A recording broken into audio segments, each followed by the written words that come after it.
আজকে আলোচনা করব 10টি বদ অভ্যাস আমাদের ভিতরে আছে। মানব জীবনে 10টি বদ অভ্যাস যদি আমরা ত্যাগ করতে পারি, আমরা 10টি বদ অভ্যাস যদি ছেড়ে দিতে পারি, তাহলে আল্লাহর প্রিয় বান্দা হয়ে যাব। আর আল্লাহর প্রিয় বান্দা হয়ে গেলে আমাদের কোথায় দিবে জান্নাত দিবেন। এই জন্য 10টি বদ অভ্যাস আজকে আমরা শিখে যাব, কোনটা বদ অভ্যাস আর কোনটা ভালো অভ্যাস। আমরা যদি এই বদ অভ্যাসগুলো আমরা পরিত্যাগ করতে পারি, ছেড়ে দিতে পারি, আল্লাহ রাব্বুল আলামিনের প্রিয় বান্দা হয়ে যাব আমরা। আল্লাহ রাব্বুল আলামিন বলেন, নাম্বার 1 হলো অহংকার। অহংকার করা যাবে না, দাম্ভিকতা করা যাবে না, নিজেকে বড় মনে করে অন্যকে ছোট ভাবা যাবে না। যারা নিজেকে বড় মনে করবে, অহংকার করবে, দাম্ভিকতা দেখাবে, আল্লাহ তাআলা বলেন এরা এই যে কাজটা করলো, এটা হচ্ছে সবচেয়ে ঘৃণিত কাজ, এটা একটা বদ অভ্যাস।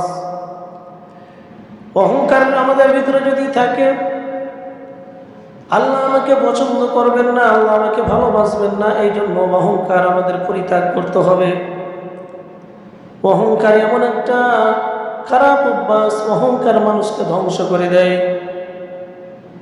কোনো ব্যক্তির ভিতরে যদি 3টা বদ অভ্যাস থাকে, সে ব্যক্তিটার অচিরে সে ধ্বংস হবে। নাম্বার 1 হলো অহংকার, যার ভিতরে থাকবে সে অচিরে ধ্বংস হবে। নাম্বার 2 হলো যার ভিতরে হিংসা থাকবে, সে অচিরে ধ্বংস হবে। নাম্বার 3 হলো যার ভিতরে লোভ থাকবে, সে অচিরে ধ্বংস হয়ে যাবে। তাহলে অহংকার, হিংসা, লোভ যার ভিতরে থাকবে, ওই ব্যক্তিটা অতি তাড়াতাড়ি ধ্বংস হয়ে যাবে।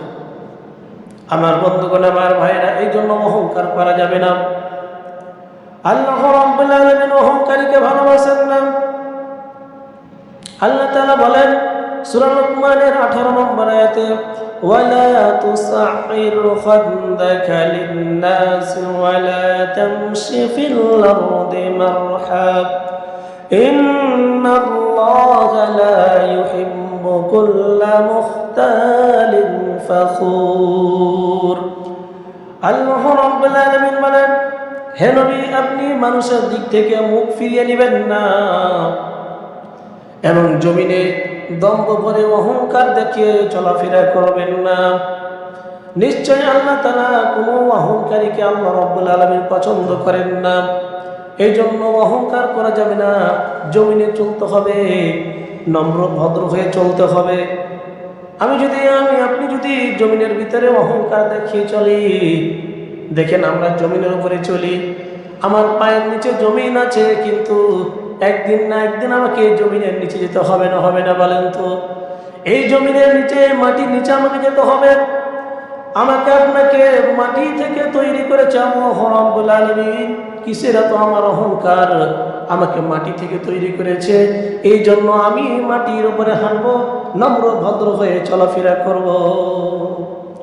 আল্লাহ রাব্বুল আলামিন বলেন, ওয়াইবাদুর রাহমানিল্লাযীনা ইয়ামশুনা আলাল আরদি হাওনা وَإِذَا خَاطَبَهُمُ الْجَاهِلُونَ قَالُوا سَلَامًا।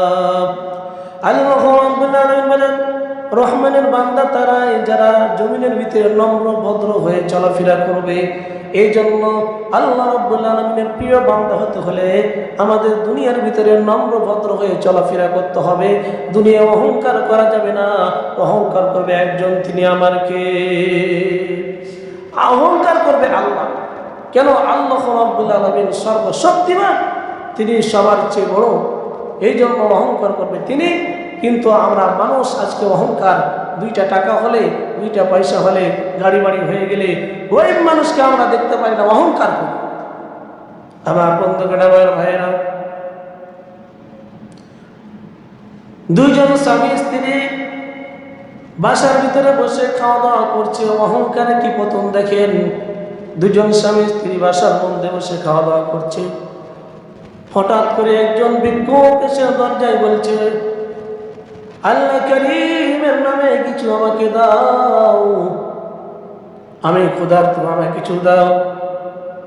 2-3 বার যখন ডাক দিয়েছে, স্বামী স্ত্রী দুপুরবেলা খাওয়ার জন্য বসেছে। ইন দ্য মিন টাইম এমন সময় ভিক্ষুক এসে বলতেছে যে আমাকে কিছু খাবার দাও। ওই যে মহিলা তার স্ত্রী বলতেছে যে ভিক্ষুক এসছে, তাকে কিছু খাবার দিয়ে আসি। আমি তো যাব না, যেহেতু আমি পর্দা করি, সুতরাং আপনি কিছু খাবার দিয়ে আসেন। ওই লোকের স্ত্রী বলছে আমার বাবা ভিক্ষুককে ভালোবাসত, সুতরাং খাবারটা দিয়ে আসি, আপনি দিয়ে আসেন, আমি যাব না। ওই যুবক তখন বলছে দেখো, আমি ভিক্ষুকটি খুব ভালোবাসি না, আমি যে তার কানে 2টা পয়সা থাপ্পড় দিব, তাকে আমি তাড়াই দিব। লোকটা দুপুরবেলা ভাত খাচ্ছিল, খাওয়াস রেখে দিয়ে যখন দরজার কাছে গেছে, বলছেন ভাই আমি অনেক দূর থেকে এসেছি, আমি কিছু খাবার দে। এ কথা বলার সঙ্গে সঙ্গে তাকে 2টা পয়সা থাপ্পড় দিয়েছে। আর বলছে বুঝতে পারো না যে এখন দুপুরবেলা আমরা খাবো, এই সময় কেন এসছো, যাও চলে যাও, দূর দূর করে তাড়াই দিল। মহিলাটা মন খারাপ করলো। দেখবেন যে অনেক পরিবারের যারা ভালো থাকবেন, যে তার পিতামাতা যদি ভালো থাকে, পরিবারের মেয়েগুলো ভালো হবে। স্বামী যদি খাটাস মার্কা হয় কিন্তু স্ত্রীটা ভালো হয়, কারণ তার পরিবার ভালো ছিল। ওই মহিলা মনটা খারাপ করলো। ওই ভিক্ষুক মন খারাপ করে চোখের পানি টলমল করতেছে, এমন অবস্থায় সে বাড়ি থেকে ওই দরজা থেকে চলে গেল।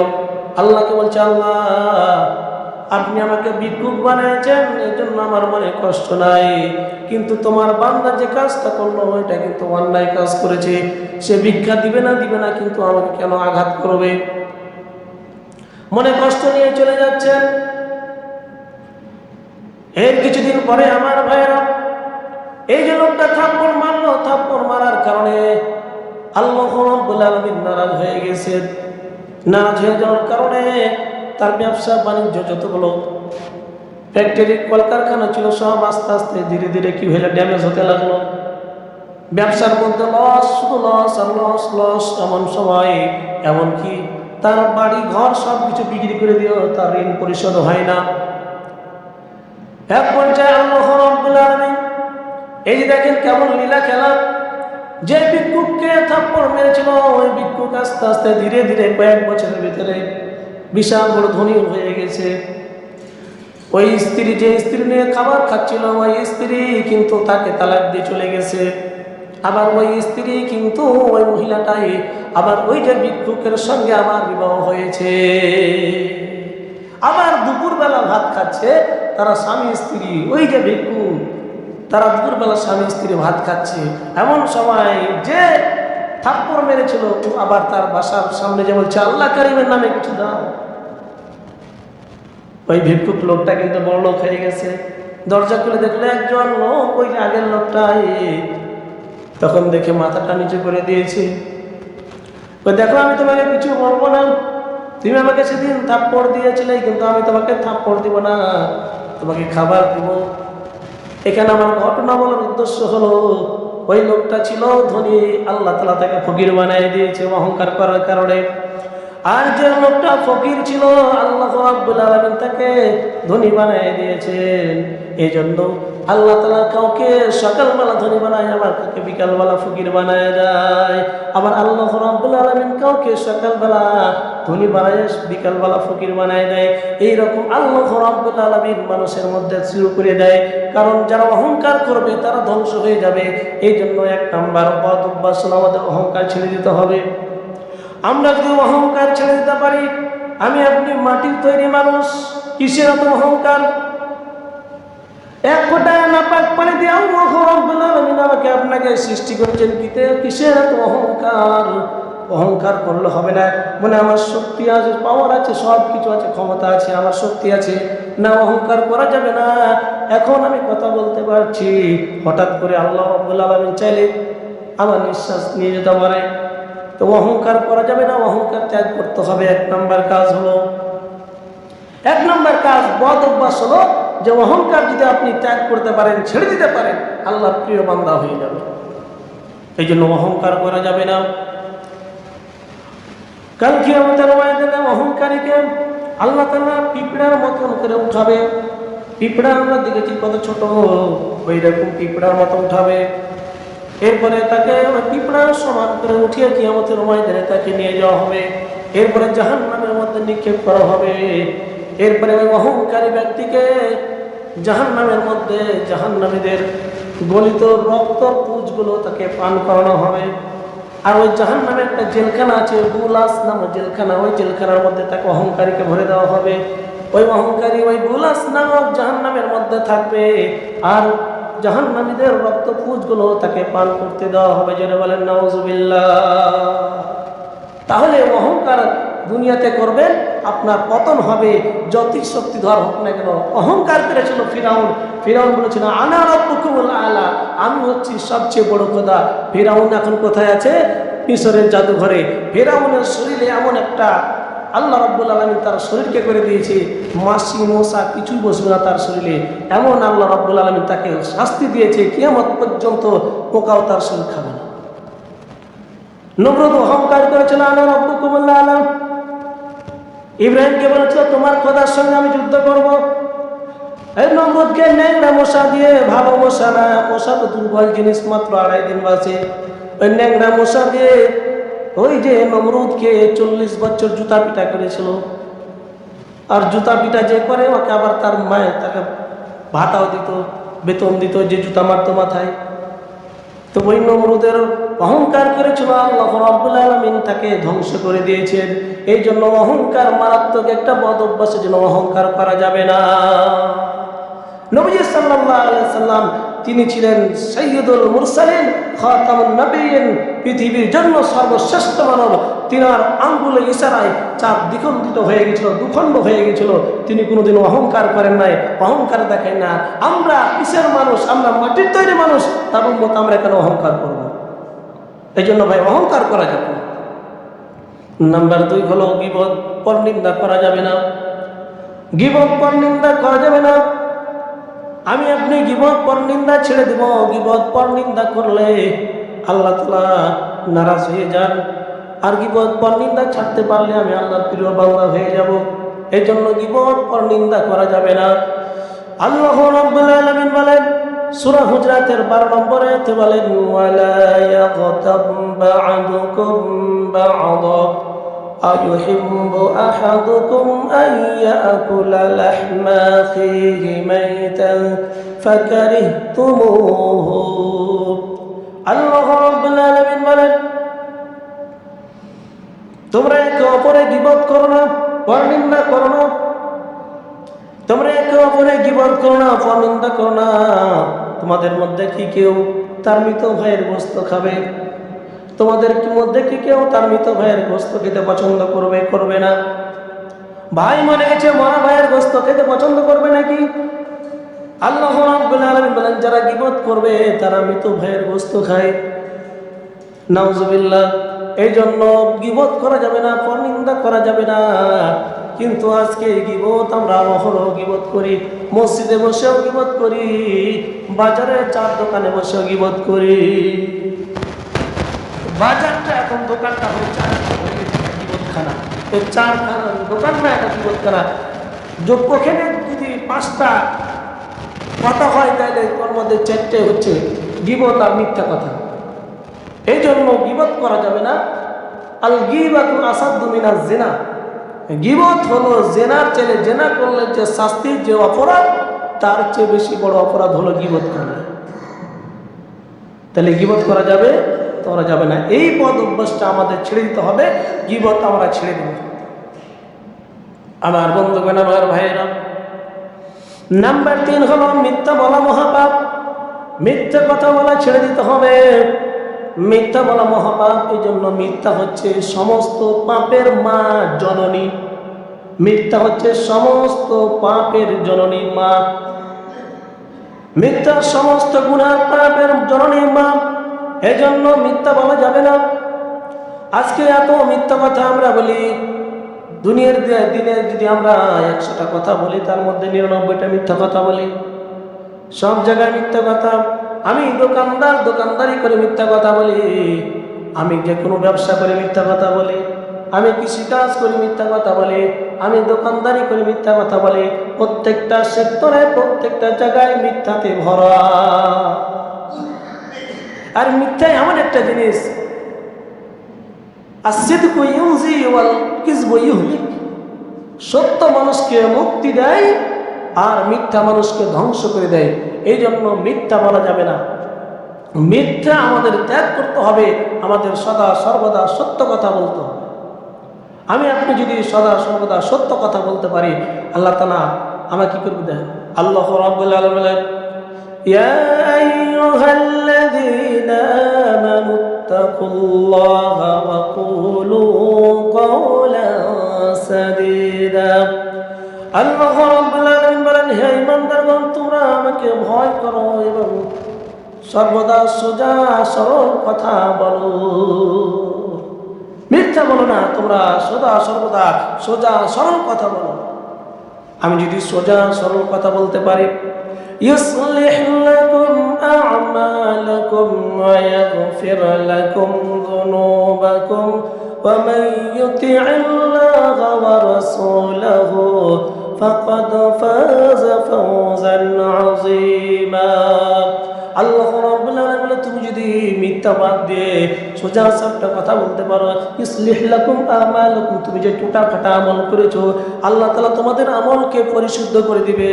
ওয়া ইয়াগফির লাকুম যুনুবাকুম, আর তুমি যে তোমার পাপ হয়েছে, অন্যায় হয়েছে, এই পাপগুলোকে আল্লাহ রাব্বুল আলামিন মিটাই দিবে, ক্ষমা করে দিবে, আর তুমি হয়ে যাবে সফলকাম।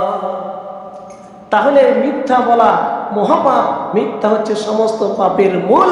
এই জন্য মিথ্যা বলা যাবে না, সদা সর্বদা সত্য কথা বলতে হবে।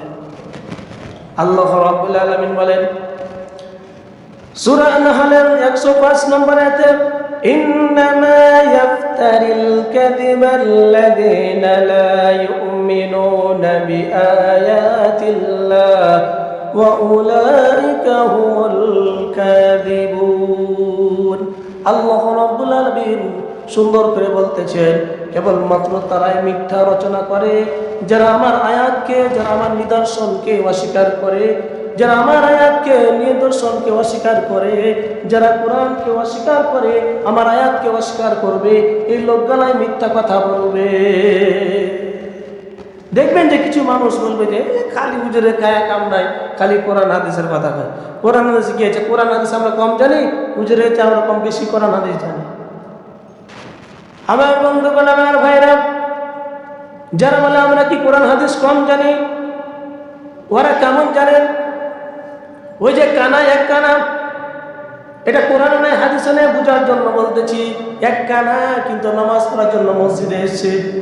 ভালো করে খেয়াল করে শুনেন, মসজিদে আসার পরে নামাজের জন্য বসে আছে, নামাজের জন্য বসে আছেন, এমন সময় যে কোনো একটা বিষয় নিয়ে ইমাম সাহেবের সঙ্গে একটু ঝগড়া হয়ে গেছে। ইমাম সাহেবের সঙ্গে একটু ঝগড়া হয়ে গেছে। এবার ইমাম সাহেব নামাজের জন্য দাঁড়াইছে, মাগরিবের নামাজের জন্য দাঁড়াইছে। এমন সময় ইমাম সাহেব শুরু করেছে কেরাত, সূরা ফাতিহা পড়েছে। সূরা ফাতিহার পরে একটা আয়াত তিলাওয়াত করেছে, ওয়া কানা মিনাল কাফিরিন। কানা তখন নামাজের মধ্যে মনে করছে যে শালা আমি কানা কাফের, আমি কানা কাফের বানিয়ে দিল আমাকে, দেখবো পরের দিন আমার এসে নামাজ পড়তে। কিন্তু ইমাম সাহেবের কিছু ইমাম সাহেবের দেখবেন যে, বা আমাদেরও দেখবেন যে কিছু পছন্দের কিরাত থাকে, ওটা কয়েকবার করে আমরা পড়ি, মজা লাগে, ভালো লাগে। ইমাম সাহেবের ওই কিরাতটা মজা লেগেছে, আবার সেদিন পরের দিন আবার মাগরিবের সময় আবার এসে বলছে, ওয়া কানা মিনাল কাফিরিন। কানা করছে যে আমার কানা, আমি কাফের, এর একটা বিবিধ লাগাইতে হবে, নিলে হবে না, আমি কানা কাফের। এদিকে ইমাম সাহেবের একটা পা ছিল একটু ছোট, একটু পা একটু ছোট বড়। এবার করছে আয়ের যদি খালি আমার খালি কানা কাফের করেছে, তার খবর আছে হুজুরের। আমার বন্ধুগণ, আমার ভাইরা, ইমাম সাহেব আবার মাগরিবের নামাজ শুরু করেছে। এমন সময় ওই আয়াত যখন করেছে, ওয়া কানা মিনাল কাফিরিন, এবার ন্যাংরা করছে, না কানা বলতেছে যে ওয়া লাংরানা মিনাল ফাসিকিন। কোরআন আয়াত নাই, কিন্তু একটা আয়াত বানিয়ে দিল, ওয়া লাংরানা মিনাল ফাসিকিন। বলছে কানা কিভাবে কোরআন বুঝলো? দেখেন, কানা যেরকম কোরআন বুঝেছে, ওই যে আমরা সেরকম যারা বলি সমাজের ভিতরে আমরাও কোরআন বলি, ওরা কোরআন বুঝে ওই ন্যাংরা আর কানার মতো। আমার বন্ধুগণ, আমার ভাইরা, এই জন্য মিথ্যা আমরা ছেড়ে দিব, মিথ্যা আমরা বলবো না, মিথ্যা কথা বলা যাবে না। মিথ্যা হচ্ছে সকল গুনার মূল, সমস্ত গুনার মা হচ্ছে মিথ্যা। এই জন্য একটা মিথ্যা কথা বলবেন, এই মিথ্যা কথাটা ঢাকার জন্য আরেকটা মিথ্যা কথা বলতে হবে, আবার ওটাকে ঢাকার জন্য আরেকটা মিথ্যা কথা বলতে হবে। সুতরাং মিথ্যা বলা যাবে না, আমাদের সত্য সদা সর্বদা সত্য কথা বলতে হবে। এই জন্য সত্য কথা বলবো, মিথ্যা বলবো না। 3 নাম্বার কাজ হলো বদ অভ্যাসের ভিতরে মিথ্যা আমাদের ছেড়ে দিতে হবে। কিন্তু আজকে সব জায়গায় মিথ্যা, এত মিথ্যা, পুরা শরীরটা মিথ্যা হয়ে গেছে। এমন এমন মিথ্যা কথা বলে, যেটা শয়তানও বলে যে আমি শয়তান ইবলিস, আমি মিথ্যা কথা এত মিথ্যা বলতে পারি না, কিন্তু মানুষ এত মিথ্যা কথা বলে। আমার বন্ধুগণ, আমার ভাইয়েরা, 4 নম্বর বদ অভ্যাস আমাদের ছেড়ে দিতে হবে, তাহলে আমরা আল্লাহর প্রিয় বান্দা হলো। নাম্বার 4 হলো অপচয় করা যাবে না, অপব্যয় করা যাবে না, প্রয়োজনের অতিরিক্ত খরচ করা যাবে না, অপব্যয় করা যাবে না, অপচয় করা যাবে না। আল্লাহ রাব্বুল আলামিন বলছেন, বান্দা তোমাকে যে সম্পদ দিয়েছি সেখান থেকে তুমি ব্যয় করো, তোমার প্রয়োজন অতিরিক্ত ব্যয় করবে না, তোমার যতটুকু প্রয়োজন অতটুকু খরচ করবা, তোমার খাবার যতটুকু কতটুকু তুমি খাবা, তুমি খাবার অপচয় করবে না। আল্লাহ রাব্বুল আলামিন বলেন, ইন্নাল মুবাযযিরিনা কানু ইখওয়ানাশ শায়াতিন ওয়া কানাশ শাইতানু লিরাব্বিহি কাফুরা। আল্লাহ রাব্বুল আলামিন বলেন, নিশ্চয়ই অপচয়কারী শয়তানের ভাই। আল্লাহ তাআলা বলছেন, আমি না, আমি বললাম কথা না, আল্লাহ বলছেন নিশ্চয় অপচয়কারী অপব্যয়কারী শয়তানের ভাই। তাহলে অপচয় করা যাবে না, অপব্যয় করা যাবে না। যতটুকু আমার প্রয়োজন ততটুকু আমি খরচ করব, আমি অতটুকু খাবার খাবো। এই জন্য অপচয় করবে যে শয়তানের ভাই সে, এই জন্য অপচয় করা যাবে না। আমার বন্ধুগণ, আমার ভাইরা, ওয়াকানা শাইতানু লিরাব্বিহি, আর শয়তান ইবলিস আল্লাহ তাআলার অকৃতজ্ঞ, অত্যন্ত অকৃতজ্ঞ। এর জন্য যারা কি করবে, অপচয় করবে, তারা শয়তানের ভাই হবে। আর শয়তানের ভাই হলে আল্লাহর কৃতজ্ঞ আদায় করবে না, আল্লাহর শুকরিয়া আদায় করবে না, খালি না শুকরি করবে। এই জন্য 4 নম্বর বদ অভ্যাস হলো আমাদেরকে অপব্যয় থেকে, অপচয় থেকে আমার দূরে থাকতে হবে। কেমন অপচয়? মনে করেন, উদাহরণ দিচ্ছি, আমি মসজিদে আসলাম, আমার একটা ফ্যান দিলে হয়ে যাবে, আমি 2টা ফ্যান দিয়ে বসে আছি, তাইলে এখানে অপচয় হয়ে গেল। আমার দরকার একটা ফ্যান, আমি একজন আছি, একটা ফ্যান দিলে হয়ে যাবে, কিন্তু আমি আসলাম সবটি ফ্যান ছেড়ে দিলাম, তাহলে অপচয় হয়ে গেল। আমার প্রয়োজন একটা, হ্যাঁ আমি একটা দিল বাস, কিন্তু আমার প্রয়োজন একটা, আমি দিলাম 3টা 2টা, তাহলে অপচয় হয়ে গেল। তাহলে আমি ইবাদত করতে এসে আমি শয়তানের ভাই হয়ে গেল। আমার বন্ধুগণ, আমার ভাইয়েরা, নাম্বার 5 হলো হিংসা বিদ্বেষ দূর করতে হবে। হিংসা বিদ্বেষ মন থেকে আমাদের দূর করে দিতে হবে। হিংসা করা যাবে না। আল্লাহ রাব্বুল আলামিন বলেন যে হিংসা যারা করবে এরা কোনোদিন সুস্থ থাকতে পারে না। যারা হিংসা বেশি করে দেখবেন তারা বেশি অসুস্থ, পারে হাড়ের রোগী বেশি, কারণ ভিতরে হিংসাতে ভরা, এই জন্য আর রোগ বেশি। এই জন্য বদ অভ্যাস হলো হিংসা থেকে আমাদের পরিহার করতে হবে, হিংসা থেকে আমাদের দূরে থাকতে হবে। আল্লাহ রাব্বুল আলামিন বলেন সূরা নিসার 54 নম্বর আয়াতে বলেন, আম ইয়াহসুদুনান নাস আলা মা আতাহুমুল্লাহু মিন ফাদ। অথচ নিজের অনুগ্রহে আল্লাহ রাব্বুল আলামিন তোমাদের যা দিয়েছেন, আল্লাহ তাআলা তোমাদেরকে যা দিয়েছেন ওখান থেকে তুমি মানুষকে দিবা, তুমি হিংসা করবা না। আল্লাহ তোমাকে ধনী বানিয়েছে, আরেকজনকে গরিব বানিয়েছে, এই জন্য তাকে কটক দিবা না যে তুমি গরিব আমি ধনী। হিংসা করবে না যে তোর কোনো দাম নাই সমাজের ভিতরে, আমাকে মানুষ কত মানে, আমাকে কত মানুষ ভালোবাসে, আমার ধন সম্পদ বেশি, এই জন্য আমার পণ্যের হিংসা করা যাবে না।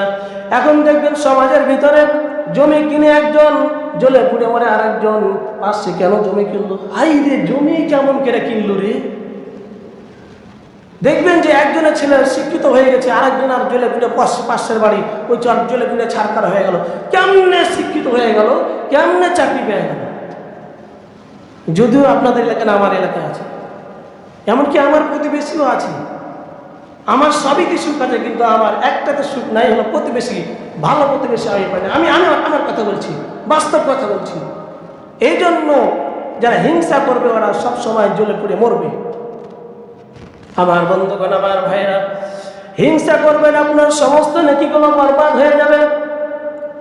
নবীজি সাল্লাল্লাহু আলাইহি ওয়াসাল্লাম হাদিসের মধ্যে বলেন, ইয়াকুম ওয়াল হাসাদা ফাইন্নাল হাসাদা ইয়াকুলুল হাসানাতি কামা তাকুলুল নারুল হাতাব।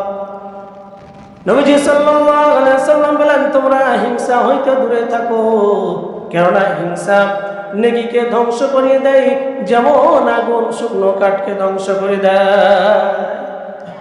আগুনের ভিতরে যদি আপনি শুকনা কাঠ দিয়ে দেন, আমের ডাল শুকনা দিয়ে দেন, আগুন কি ওকে আস্ত রাখবে? না, জ্বলে পুড়ে ওকে ছাই করে দিবে। তো ওই রকম আপনি যে ইবাদত করবেন, আমল করবেন, এই আমল যে করবেন, হিংসা করবেন, আপনি নাকিগুলো বরবাদ করে দেবে কে? হিংসা। এই জন্য হিংসা করা যাবে। আমার বন্ধুগণ, আমার ভাইয়েরা, আমরা হিংসা করি, আবার তার জন্য বদদুয়াও করি যে আল্লাহ তাকে ধ্বংস করতে, করি না? একটা গল্প মনে পড়ে গেল। এর আগে একদিন বলেছিলাম এক যুবক বিয়ে করবে, কিন্তু ওই জামানায় ঘোড়া নাই, এক বৃদ্ধ মানুষের গ্রামে ঘোড়া আছে। তো চাচাকে যে বলছে, চাচা তোমার ঘোড়াটা দিবে, আমি বিয়ে করতে যাব। কিন্তু ওই চাচা বলছে, না, গ্রামের সকলকে ঘোড়া দিব, কিন্তু তোমাকে ঘোড়া দিব না। মনে হয় চাচার সঙ্গে ওই যুবকের কোনো গন্ডগোল ছিল আগের। যুবক চলে আসলো, বিয়ে করে নিল। হঠাৎ করে সবে কদরের দিন রাত্রিবেলা চলে এসছে মসজিদে। আসার পরে আল্লাহ রাব্বুল আলামিনের দরবারে নামাজ আদায় করে কান্না করতেছে, আল্লাহ আজকে আমার কোনো দোয়া কবুল করো না করো, কিন্তু একটা দোয়া তুমি কবুল করো। আমার একটাই দোয়া হলো, ওই বুড়ার জন্য ঘোড়া মরে। ওই বুড়ার জন্য কি মরে? ঘোড়া মরে। এবার ও মসজিদ থেকে নামাজ পড়ে যাচ্ছে, তো তার মা কান্না করছে। এই যে কি হয়েছে মা, কান্না করছে কেন? তখন তার মা বলছে, বেটা তোর যে দুটা গরু ছিল হঠাৎ করে মারা গেল, দোয়া কবুল হয়েছে, ঘোড়ার কাছে যায়নি, আজরাইল গেছে গরুর কাছে। সুতরাং হিংসা করবেন, অন্যের জন্য বদদোয়া করবেন, আপনার ধ্বংস হবে, ওনার কিছু হবে না, আপনার ধ্বংস হবে। এই জন্য দোয়া নিজে যদি ভালো থাকতে চান, তাহলে মানুষের জন্য ভালো দোয়া করবেন, ফেরেশতারা আপনার জন্য ভালো দোয়া করবে। আমার বন্ধুগণ, আমার ভাইরা, এই জন্য হিংসা করা যাবে না। নাম্বার 6 হলো, রাগান্বিত হওয়া যাবে না, রাগ করা যাবে না। রাগটাকে হজম করতে হবে, সংবরণ করতে হবে রাগটাকে। আমার বন্ধুগণ, আমার ভাইরা, যুবক ভাই বিয়ে করলাম, বলছে বিয়ে তো আগে না ধৈর্য আগে, বিয়ে আগে না ধৈর্য আগে, আগে ধৈর্য আগে, আগে ধৈর্য ধারণ করতে হবে। আপনি যদি ধৈর্য ধারণ করতে পারেন তাহলে বিয়ের সংসার টিকবে, আর যদি ধৈর্য না ধরতে পারেন আপনার সংসার টিকবে না। এই জন্য ধৈর্য ধারণ করতে হবে। ধৈর্য যদি না থাকে আর রাগ যদি বেঁচে থাকে, সংসার টিকে না।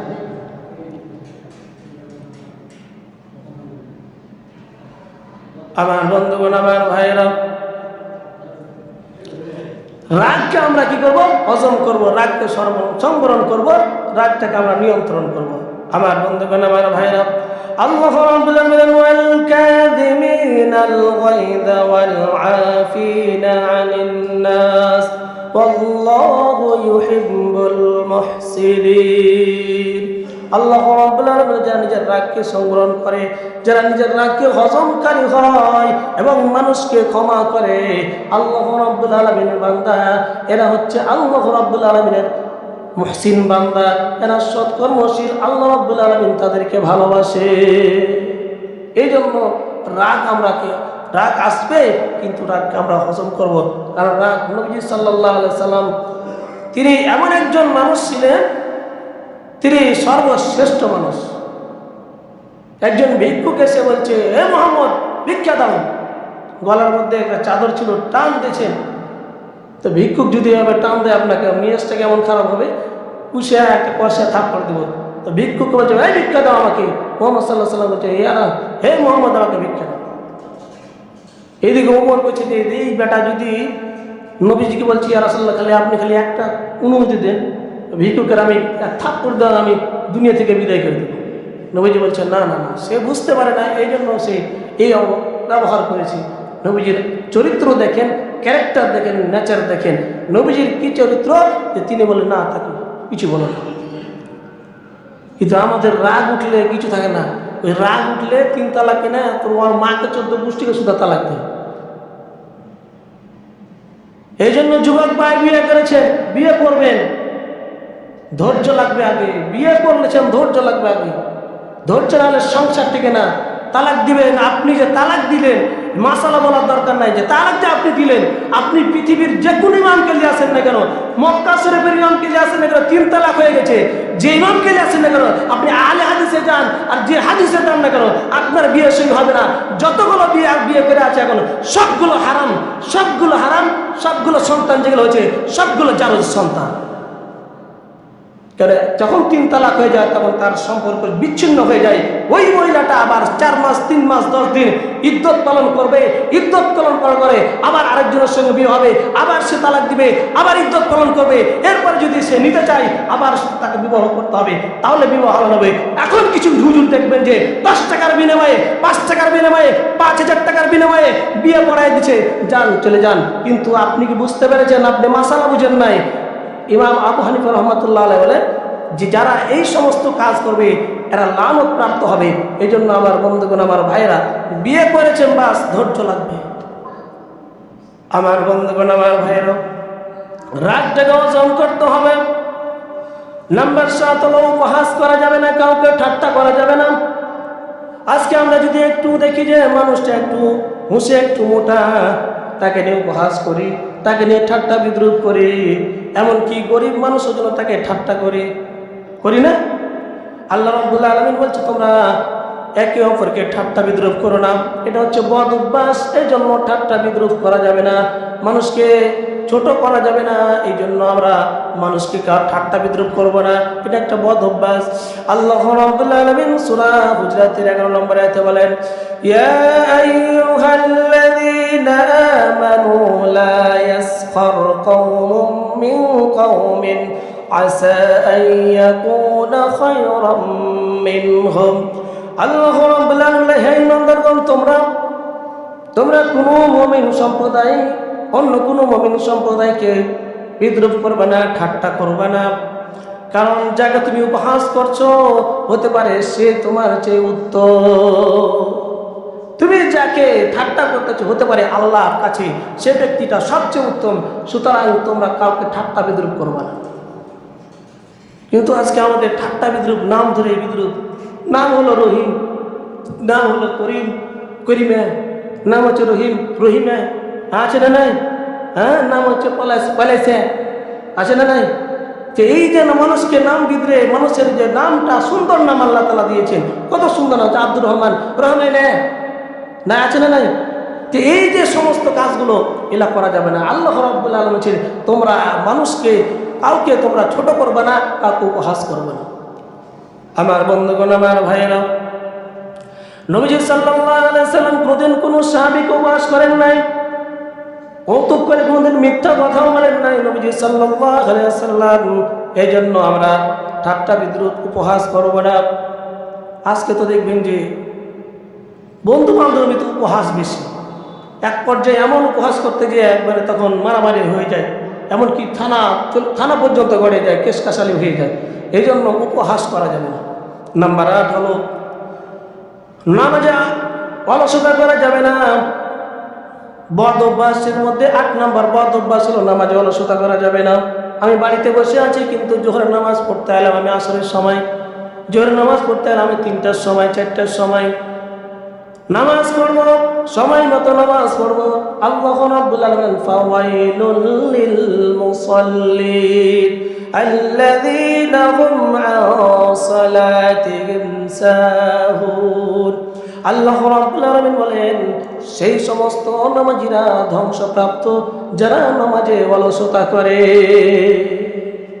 তাইলে আমার নামাজ পড়ে কি লাভ হচ্ছে যে আমি নামাজে অলসতা করছি, সময় মতো নামাজ আদায় করতে পারি না, সময় মতো ঠিকই আমি কিস্তি দিতেছি, সময় মতো ঠিকই আমি আমার জমিতে হাজিরা দিচ্ছি, সময় মতো সব জায়গায় যেতে পারছি, সময় মতো কারেন্টের বিল দিতে পারছি, সব কাজ করতে পারছি, সময় মতো বিয়ে বাড়ি যেতে পারছি, সময় মতো কাজ করতে পারি, কিন্তু সময় মতো মসজিদে আসতে পারি না।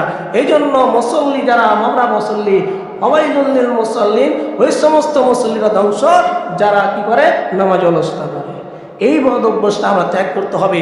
আমি আপনি যদি এই বদ অভ্যাস ত্যাগ করতে পারি তাহলে আল্লাহর প্রিয় বান্দা হব, আর যদি না ত্যাগ করতে পারি তাহলে আমরা ক্ষতিগ্রস্ত হয়ে যাব। আমার বন্ধুগণ, আমার ভাইয়েরা,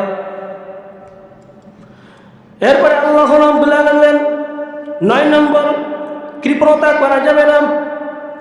কৃপণ যারা, কৃপণ দেখবেন যে এমন কৃপণ ভালো তরকারি খায় না, নিজের আত্মাটাকেও কি করে রাখে, কষ্ট দিয়ে রাখে। আল্লাহ তাআলা বলছেন খাও, কুলু ওয়াশরাবু, তোমরা খাও, পান করো, কিন্তু অপচয় করো না। হ্যাঁ, যতটুকু আমার যতটুকু আমার খেতে হবে, কিন্তু আমার কিছু মানুষ দেখবেন যে এমন কৃপণ কোনদিনে মাছ গোস কিনেই না, এমন কৃপণ লোক আছে। আমার বন্ধুগণ, আমার ভাইয়েরা, এই জন্য কৃপণতা করবেন মনে করলেন যে আমি সম্পদ জমা করে রাখবো, এটা আমার কাজে আসবে, এটা আমার ভালাই হবে, এটা আমার মঙ্গলের জন্য না। আল্লাহ তাআলা কি বলছেন শুনেন। আল্লাহ রাব্বুল আলামিন বলেন সূরা আল ইমরানের 180 নম্বর আয়াতে বলেন, ওয়ালা ইয়াহসাবান্নাল্লাযীনা ইয়াবখালুনা বিমা আতাহুমুল্লাহু মিন ফাদলিহি ওয়া হুয়া খায়রুল লাহুম বাল হুয়া শাররুল লাহুম। আল্লাহ রাব্বুল আলামিন বলেন তারা যেন কিছুতেই মনে না করে যে তারা কৃপণতা করলো, আর কৃপণতা করে যে মালটা জমা করলো এটা তাদের জন্য মঙ্গল হবে না, বাল হুয়া শাররুল লাহুম, বরং তাদের জন্য এটা অমঙ্গল হয়ে যাবে। কৃপণের একটা আছে না, প্রবাদ আছে না, যে কৃপণের ঘরে চুরি না হয় ডাকাতি হয়। হ্যাঁ, কৃপণের ঘরে চুরি না হয় ডাকাতি হয়, সব কিছু চলে যায়, ধ্বংস হয়ে যায়। এই জন্য কৃপণতা করা যাবে না। আপনার সম্পদ আছে, আল্লাহর ঘরে মসজিদে দান করেন। আমি দান করি, এমন কৃপণ ওই যে হুজুর আর যতই আপনি ওয়াজ করেন, হ্যাঁ এই ওয়াজ করে আপনার চোখের পানি ফেলে দেন, মসজিদ ভর্তি হয়ে যায়, কিন্তু টাকা মসজিদে একটা দেব না। আল্লাহ তাআলা বলছে তোমার মতো বান্দার ওই টাকা আমার দরকার নেই আল্লাহর ঘরে মসজিদে। গরিব মানুষ দেখবেন যে ভিক্ষা করে খায়, তাও দেখবেন যে মসজিদে দান করে, কিন্তু ও কোটিপতি, কোটি কোটি টাকার মালিক, হ্যাঁ, তবুও মসজিদে 2 টাকা দিতে পারে না। এই জন্য কৃপণতা করা যাবে না। কৃপণ আপনি করবেন, কৃপণতা করার কারণে আপনার কি হবে, অন্যদিকে আল্লাহ রাব্বুল আলামিন এমন একটা অসুখ দিবে, যে অসুখ দেওয়ার কারণে ওই সমস্ত সম্পদগুলো ওই দিকে ব্যয় হয়ে যাবে। আমার বন্ধুগণ, আমার ভাইয়েরা, নম্বর 9 হলো কৃপণতা করা যাবে না। কৃপণ হলো তারা যারা নিজের সম্পদকে জমা করে রাখে। আল্লাহ রাব্বুল আলামিন বলেন বান্দা, তোমাকে যে সম্পদ আমি দিয়েছি এই সম্পদ থেকে তুমি খাবে, আমার রাস্তায় ব্যয় করবে। নাম্বার 10 হলো অন্যের দোষ, গোপনীয়তা, অন্যের প্রাইভেসি, এটা আপনাকে বজায় রাখতে হবে। অন্যের দোষ চর্চা করা যাবে না, গোয়েন্দাগিরি করা যাবে না। হ্যাঁ, বেশি বেশি অনুমান করা যাবে না, ধারণা করা, বেশি বেশি ধারণা থেকে আমাদের দূরে থাকতে হবে। এই উমুকে এই ধারণা, এই হুজুর মনে হয় এই করে রে, যাতাই এই করে, আছে না নাই, আমাকে দিয়ে উদাহরণ দিচ্ছে, আপনাকে দিয়ে না, এই হুজুর এই করে, এই যে একটা ধারণা, আপনি জানেন না, কিন্তু সে কাজে কাজে জড়িত না, কিন্তু আপনি ধারণা করে বসলেন। আল্লাহ রাব্বুল আলামিন বলেন বান্দা, তুমি যে ধারণা করলে, কিন্তু কিছু কিছু ধারণা গুনাহে পরিণত হয়ে যায়। এই জন্য বেশি বেশি ধারণা করা থেকে তোমরা কি থাকবে, দূরে থাকবে।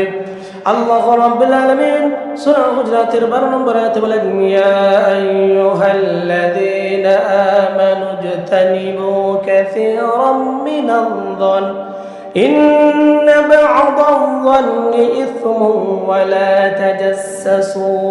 আল্লাহ রাব্বুল আলামিন বলেন, হে মুমিনগণ, হে ইমানদারগণ, তোমরা অধিক অনুমান থেকে দূরে থাকো, অধিক ধারণা করা থেকে তোমরা দূরে থাকো।